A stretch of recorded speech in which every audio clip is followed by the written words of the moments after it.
Yes, Scott Olivier. Oui, merci monsieur le maire. Avant d'aborder ce débat d'orientation budgétaire, j'ai relu les échanges du mois dernier, notamment les interventions des groupes Renouveau Bordeaux et Bordeaux Ensemble. De quoi aviez-vous parlé le mois dernier? Des affiches, rien que des affiches. Aujourd'hui, les premières interventions, c'est pas la bonne date pour débattre. Il faudrait reporter ce débat d'orientation budgétaire.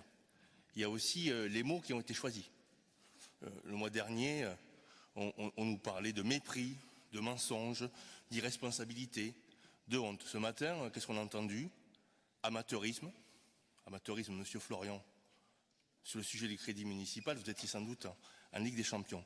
Amateurisme, populisme, faillite, mensonge. Voilà. Est-ce que c'est avec ce genre de mots, d'accusations qu'on va arriver à avoir un débat apaisé? Alors évidemment qu'on n'est pas d'accord sur le fond.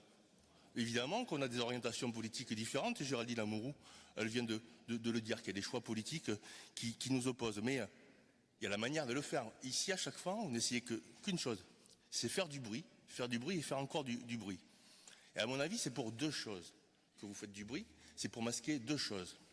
La première chose, c'est pour faire oublier qu'ici à Bordeaux, que vous êtes les amis du président Macron, les amis des derniers gouvernements, Borne, Attal, Barnier, Bayrou, aujourd'hui, que vous êtes les amis de ceux qui épargnent les plus riches, les milliardaires, pour faire payer la note à tous les autres. Pour éviter de souligner qu'à Paris aussi, vous êtes ceux qui envoient le budget du pays dans le mur, l'ancien ministre Thomas Cazenave en tête. Pour éviter qu'à Paris, avec vos amis, vous êtes ceux, et c'était incarné d'ailleurs par la présence de Nathalie Delattre dans le gouvernement Barnier, qui demande aux collectivités, et donc à la ville de Bordeaux, et donc aux Bordelaises et aux Bordelais, de payer la note que d'autres ont creusée. Ça, c'est le premier élément. Vous faites du bruit pour faire oublier vos liens politiques. Et le deuxième élément, vous faites du bruit pour éviter de souligner, de constater que les choses avancent ici à Bordeaux. Pas un mot sur les 125 millions d'investissements menés en 2024.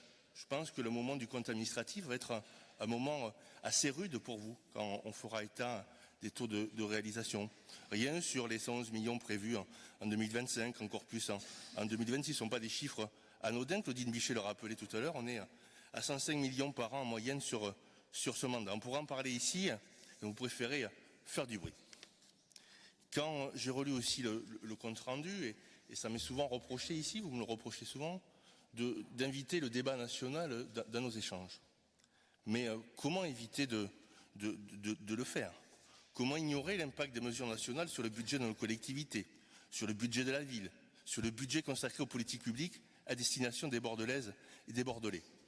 Comment ignorer tout ça quand l'État renonce à chercher des recettes parmi les dizaines de milliards de dividendes records?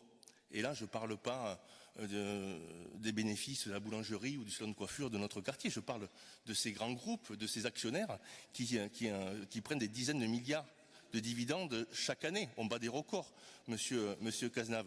Ou l'évasion fiscale qui est toujours à 90 milliards. Forcément qu'il y a un lien. Et je vais prendre l'exemple de la Caisse nationale de retraite des agents des collectivités locales, la CNRACL.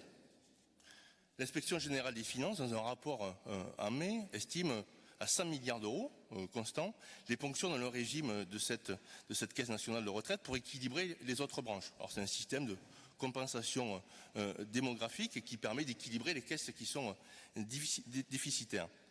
De 2012 à 2022, plus de 16 milliards d'euros ont été prélevés à ce titre, à comparer 1,3 milliard de cotisations supplémentaires initialement prévues dans le budget Barnier. C'était 1,1 milliard de compensation en 2020, 945 millions en 2021, 818 millions en 2022, 656 en 2023.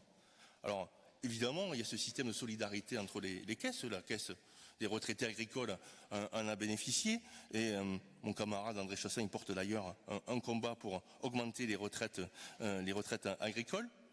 Mais aujourd'hui, on pourrait quand même trouver, maintenant que la Caisse nationale de retraite des agents des collectivités locales est elle-même en déficit, on pourrait aller chercher d'autres mesures de compensation, d'autres systèmes de solidarité. Par exemple, en faisant cotiser les dividendes, les revenus du capital au même montant que ceux du travail, ça ramènerait 14 milliards d'euros de recettes. Alors ça, c'est un débat national, vous allez me dire. Sauf que quand on nous dit qu'il y a 1,3 milliard de cotisations qui vont être prélevées de manière supplémentaire et que ça a un impact de 3 millions d'euros pour la ville de Bordeaux en 2025 et pour les 3 années suivantes, évidemment que le sujet national, il faut en parler parce qu'il y a des impacts très concrets sur notre politique locale. Pour finir, puisque j'ai dépassé le temps, une proposition d'affiche supplémentaire, monsieur Cazenave. Emmanuel Macron refuse de nommer à Matignon une personnalité issue de la force politique arrivée en tête des législatives, Nouveau Front Populaire. Vous trouvez ça absurde? Nous aussi.